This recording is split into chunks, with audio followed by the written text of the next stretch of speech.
তো hello friends, তোমরা সবাই কেমন আছো? আশা করি তোমরা ভালোই আছো।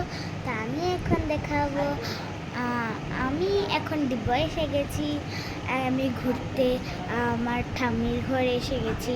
তো আমি এটার এই রুমটা দেখাবো আর কি। ঠাম্মির ঘরে এসেছি, ঠাম্মির ঘরে থাকছি। ঠাম্মির ঘর আর কি একটা হোটেল আর কি, ঠাম্মিরই ঘর। ঠাম্মিও নিচে থাকে, ঠাম্মি নিচে থাকে। আর ঠাম্মির ঘর অনেকই সুন্দর। আমরা নিচে একটু সময় বসেছি, আমি স্নান করে নিয়েছি পটাপট। তো এই দেখো, আমি নাজারাটা দেখাই। এই দেখো কত নাজারাটা, এই দেখো কত সুন্দর নাজারাটা। তো দেখেছ কত বড় রুম আর কি।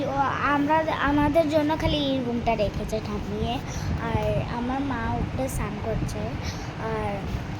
আর উপরে তো হোটেলের মতন আর কি। আর ওখানে আর কি ওই রুমে ভাড়া না, হোটেল আমাদের জন্য এটা, আমাদের পয়সাও দিতে লাগবে না, আমাদের একটা হোটেল হয়ে গেছে।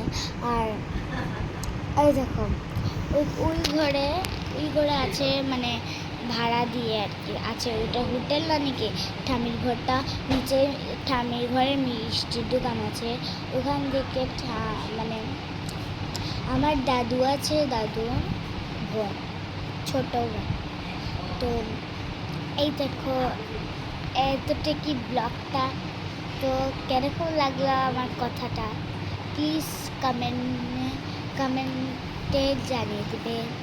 তো